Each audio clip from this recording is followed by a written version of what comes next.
इस पृथ्वी का अंत भी ऐसे ही हो। जब ऊपर वाले का हथियार है, हम लोग कट्टा ये सब निकालते हैं ना, ये निकालता है ऊपर वाला, गदरूक हम फोड़ते हैं। जापान का एक जहाज गिर गया इसी के चक्कर में, यूपी बिहार में घुस जाएगा, मार देगा यूपी बिहार में, ठंडा सब जना मर, सब आदमी क्या हो जाएगा, जम जाएगा। पृथ्वी का विनाश कैसे होगा, होगा कैसे,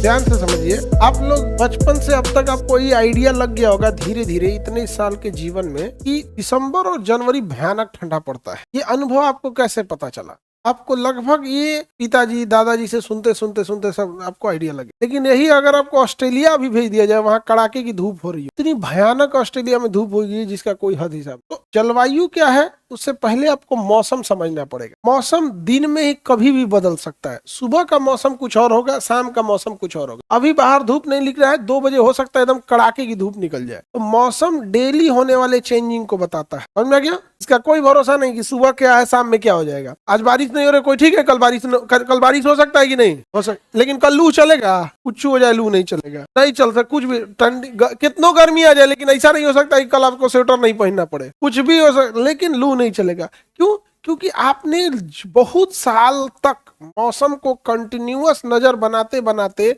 आप 31 से 35 साल के एवरेज के बाद आप पहुंचते हैं, तो उसे कहते हैं जलवायु। तो भारत की जलवायु कभी चेंज होगा? कभी चेंज, क्योंकि वो एवरेज है। क्या है? एवरेज है, और औसत है एक लंबे गणना का, एक लंबे कैलकुलेशन का। हर जगह की मौसम भी अलग होता है और जलवायु भी अलग होता है। मौसम के बदलने से, देखिए, हर जगह का मौसम भी क्या है, अलग है, और जलवायु भी अलग। मौसम बदलने से ज्यादा चेंज ही नहीं आता है, जलवायु बदलने से बहुत दिक्कत। जैसे अभी मान के चलिए लू चलने लगे, 2-4 दिन लू चले, हर इंसान रजाई कंबल पैक कर देगा, हाफ शर्ट पहन के घूमने लगे। अचानक से जलवायु परिवर्तन होकर ठंडा आ जाए, अचानक से, कोई बाहर है, कोई कहीं है, कोई कहीं, अचानक से ठंडा आ जाए, मार देगा ठंडा, सब मर जाएंगे। तो जलवायु परिवर्तन होगा, सब मर जाएंगे। जलवायु परिवर्तन होगा, मर जाएंगे, क्योंकि हम लोग जलवायु के हिसाब से ही हमारा शरीर बना है, उससे चेंज होगा तो मर जाएंगे। जैसे थार यानी राजस्थान में जो ऊंट होते हैं, उनके शरीर पे बाल नहीं होता है, क्योंकि बाल रहेगा तो और गर्मी पड़ेगा। लेकिन लद्दाख में जब ऊंट पाए जाते हैं, उनके शरीर में ना भालू से ज्यादा बाल होता है, क्योंकि वो ठंड को रोकता है। अब कल्पना करो उल्टा हो जाए, जो कश्मीर के लद्दाख में ऊंट है, उसके शरीर पे इतना बाल है ताकि ठंड रोक सके। अचानक वहां थार जैसा गर्मी पड़ने लगे, बेचारा पगला जाएगा, इतना गर्मी होगा, बालों नहीं कटवा पाएगा अपना, पागल हो जाएगा, इन्हें उन्हें घूमने लगेगा। अब वही सोचो, अगर थार मरुस्थल में भयानक ठंडा पड़ जाए राजस्थान में, वही उठवा तो मर जाएगा, छिललका उठवा ये ठंडा से मर जाएगा, वो बेचारा गर्मी से पागल होकर मर जाएगा। तो जलवायु जो होता है वो अगर चेंजिंग लाएगा तो बहुत विनाशकारी हो जाता है। जलवायु अगर चेंजिंग होता है तो विनाशकारी हो जाता है। हिंदू सभ्यता के विनाश का कारण था जलवायु परिवर्तन। जलवायु परिवर्तन समझ में आ गया कि नहीं आ गया? जैसे हिमालय पर्वत में अगर एक सुराख, एक दरार बन जाए, क्लासो इतना बराबर गया, दरार पड़ जाए, चाइना से, रूस से चलने वाली साइबेरिया की ठंडी हवाएं चाइना में प्रवेश करेंगी, और हिमालय पर्वत उस हवाओं को रोक लेता है, और वो छोटे से गैप से वो हिमालय पर्वत को पार करके कहाँ पहुंच जाएगी? भारत में, मार देगा यूपी बिहार में, ठंडा सब जना मर जाए। जलवायु परिवर्तन अगर हुआ तो बहुत ज्यादा क्या होता है? प्रलयकारी होता है। तो हिमालय पे इतना बर्फ क्यों जमा है भैया? उधर से इतना ज्यादा क्या है? ठंडी हवाओं को रोक देता है। पता चला किसी दिन ऊपर वाला कहता है कि बहुत ज्यादा जनसंख्या हो गया यूपी बिहार में, थोड़ा सा इसको हम क्या करते हैं? भूकंप लाते हैं। जैसे भूकंप लाएंगे, दरार पड़ेगा, गैप हो जाएगा, और जैसे गैप होगा, यहाँ का टेम्परेचर होता है -60, -40, नहीं समझ में आएगा, यूपी बिहार में घुस जाएगा हवा, पटना, पटना, सब आदमी क्या हो जाएगा? जम जाएगा। इस पृथ्वी का अंत भी ऐसे ही होगा। पृथ्वी का अंत एक छोटे से जलवायु परिवर्तन। डायनासोर भी ऐसे मर गए। डायनासोर क्या हो गए थे? ऐसे मर गए। उल्का पिंड गिरा था, इतना भयानक ज्वालामुखी आया था, इतना भयानक ज्वालामुखी आया था कि उसका धूल का अंबार पूरे बादल में छा गया था लगभग 6-7 महीने तक, और सूर्य का प्रकाश आया ही नहीं। सूर्य का प्रकाश न आने की वजह से सारी वनस्पतियां खत्म हो गई थी, खाए पीने बिना मर गए सब बड़े जीव, क्योंकि उनको ज्यादा खाना है। छोटका बस बचा था तो सड़ा गला खा के रह जाता। और इतना ठंड पड़ गया, प्रकाश आया ही नहीं तो ठंड इतना पड़ गया, इतना पड़ा कि ठंड कोई सह नहीं पाया। कोई बिल उल में घुस के बच गया, कोई इधर उधर, जितना छोटका था तो सर्वाइव कर जाते हैं। जैसे भूकंप आएगा तो चूहा बच जाएगा, भूकंप में चूहा मरेगा, कहेगा पहले ही हम गिरल घर में रहते हैं बच जाएगा कि नहीं बच जाएगा? किसी दिक्कत? पृथ्वी का विनाश कैसे होगा? जलवायु परिवर्तन। और यह जलवायु परिवर्तन होगा कैसे?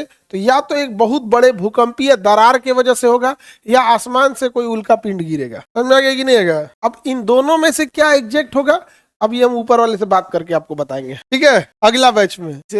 लेकिन दोनों में से ही कोई एक होगा। या फिर तीसरा अगर ह्यूमन कारण अगर कोई होगा, ह्यूमन कारण, तो आप देखिएगा ह्यूमन कारण में एक ऐसा कारण आएगा कि इतनी टेक्नोलॉजी एडवांस हो रही है, चैट जीपीटी, तो एआई, ये सब 3D प्रिंटिंग इतना भयानक एडवांस हो गया है कि अब ये उसी से पूछेंगे सब आतंकवादी सब, परमाणु बम बनाने का तरीका क्या है, तो बताएगा ऐसे ऐसे बनता है और 3D प्रिंटर से ढाल देगा, अब बन जाएगा। हद तब ये हो गया जब नासा को एक रॉकेट बनाने में 20 साल लगा था, उसको 3D प्रिंटर से 1 घंटा में बना दिया। जिस चीज को 20 साल लगा था उसको बनाया ही नहीं है इंजीनियरों ने, प्रिंटर से प्रिंट कर दिया है। जैसे प्रिंटर से फोटोकॉपी करता है, 3D प्रिंटर बड़ी मशीन की तरह होता है, कहाँ कौन सा मेटल बनाना है वो है करते करते करते करते करते करते प्रिंट करके निकाल दिया और रॉकेट लेके उड़ियो गया, सक्सेस है, सक्सेस है वो। ये अगर ह्यूमन कारण देखिएगा तो एक ये होगा कि कुछ ये ऐसा बनाएंगे सब परमाणु बम टाइप का, या कुछ ऐसा केमिकल बनाएंगे सब कोरोना टाइप का, ये आतंकवादी सब, जिस हिसाब से दुनिया में केवल दबंग लोग ही जिंदा रह सकते हैं। जब बहुत ज्यादा किसी को सताएगा कोई, या तो फिर कोई बहुत ज्यादा रेडिकलाइज होगा, जैसे एक हो गया कि किसी को सता दिया, जैसे अत्याचार ज्यादा बढ़ जाएगा, एक वो आवाज उठाता है, आना तो एक सनकी है ये, जैसे पाकिस्तान वाला सब सनकी है ये सब, कहियो ये सब फेसबुक पे डाल दिया सब परमाणु बम बनाने का तरीका, अब बाकी काम कौन कर देगा? 3D प्रिंटर खरीद के लाएगा, सब बना देगा सब। विनाश का बहुत, लेकिन तब तक आदमी हम लोग निपट चुके रहे। पृथ्वी का विनाश जो होगा वो बड़े पैमाने पर अगर होगा तो किसके द्वारा होगा? जलवायु परिवर्तन। ज्वालामुखी में भी देखिएगा, एक ज्वालामुखी आया था इंडोनेशिया में, ये अरब में, अरब के पास, अफ्रीका के पास आया था। इथियोपिया के पास अभी आया ना, इथियोपिया के पास आया था, ये इथियोपिया यहाँ आया था। इसका राख जो है ना पूरा अंडमान निकोबार तक चल गया था, हाँ पूरा, और इसका एक हिस्सा जो यहाँ लेके आए थे तो दिल्ली तक धुंध लेके चला है, इंडिया में प्रवेश कर गया। तो ये सब बहुत बड़े लेवल का होता है, सब ऊपर वाले का हथियार है। हम लोग कट्टा ये सब निकालते हैं ना, बिहार का आदमी क्या निकालता है? कट्टा वट्टा निकालता है, आई निकालता है ऊपर वाला ज्वालामुखी का, रुक हम फोड़ते हैं, फोड़ देता है कभी कभी। हालांकि ये सब ज्वालामुखी फटना जरूरी है, पृथ्वी का विनाश करना है ना, सारे ज्वालामुखी का मुंह बंद कर दो, मुंह बंद कर दोगे ना, प्रेशर कुकर की तरफ पृथ्वी फट जाएगा इससे। ये सब जैसे कुकर का सीटी कैसे निकलता है, फेंक देता है कभी कभी, देखिए ना घुसी आता है तो सीटियां बाहर फेंक देता है, बेचारा उधिया जाता है, उनने मारता पूरा हरा हरा फेंक देता है, ले सब नहीं दाल बन गई लो तो। वही क्या है, ये ज्वालामुखी है, पृथ्वी के अंदर धधकता मैग्मा एक्स्ट्रा होता है, क्या करता है? फेंक देता है।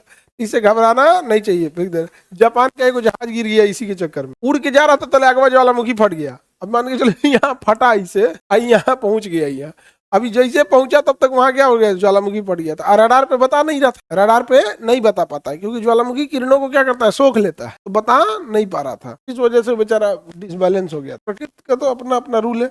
जलवायु समझ में आ रहा है कि नहीं आ रहा है?